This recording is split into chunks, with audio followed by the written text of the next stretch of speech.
Josean Castaño naiz, haur nerabe eta gazteen zerbitzuan lan egiten dut eta hango atal baten arduraduna naiz. Edorta Bergoa izena dut, haur nerabe eta gazteen zerbitzuko teknikaria naiz eta asalduko dizuet laburki esan dare zein den gaztematika prozesuaren jatorrian, undikan datorren eta zertarako dan.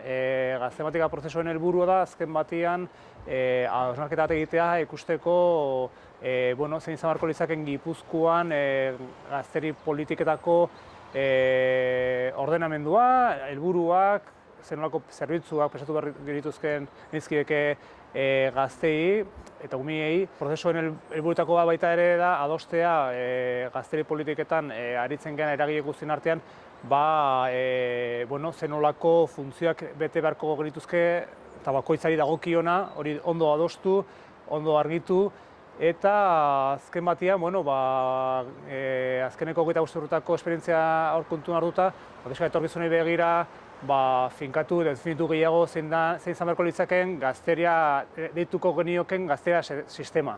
Eta sistema horren azkeneko helburua ez da sistema definitzea berez, baizik eta haur eta gaztei eskaintzen dizkiegun zerbitzuak eta dauzkaten beharrei aurre egitea eta aldan neurrian hobetu gure zeregina. Proiektu honen errekorridua izango da, alde batetik momentu honetan badaukagu dokumentu bat nun garatzen da zer izan beharko dien hemendik aurrera gazte politika Gipuzkoan eta dokumentu horri eztabaidatzen ari dira agente desberdinak. Agente hauen tartean egongo dien alde batetik udal teknikariak, bestetik ere gure ataleko teknikariak, parte hartuko duten ere gazte elkarteak, besteen artean ere egongo da EGK, eta gero etorriko da momentuan nun politikoek ere parte hartuko duten definizio horretan, beraiek ere parte hartzeko eta gazte politika definizio honetan definitzeko. Hau izango da pixka bat momentu honetan egingo dugun prozesua.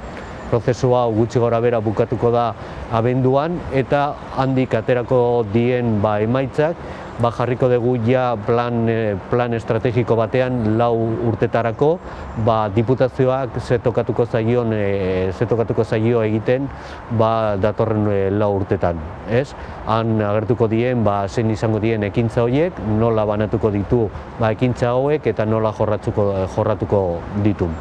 Bai guretzako oso interesgarria izango da konsensu bat lortu agente desberdinen artean. Guk uste dute jende gazteen partaidetza beharrezkoa izango den, beraiek ere parte hartuko duten prozesu honetan eta izango dituzten edo izango digu bi talde desberdin nun beraien iritzia jasoko dugun eta beraiek erabakiko edo gutxienez esango digute nola ikusten duten gazteria politikak eta zer zerbitzuak beraientzako eskaini beharko ditugu gure erakundeetan. Hori izango da pixka bat momentuz egingo duten partaidetza eta guk hartuko dugu beraien iritzia eta saiatuko gara sartzen gure zerbitzuetan.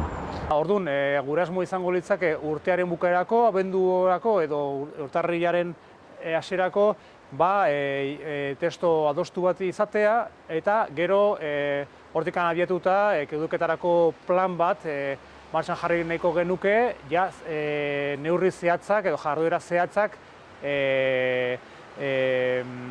argi izan da eta hor jasota gure konpromesua, eragile guztien konpromesua. Orduan, azken batean gazte sistema definitziaz gain baita ere horrek ekarriko du baita ere kudeaketarako plan bat jarduera eta ekintza jakin batzukin.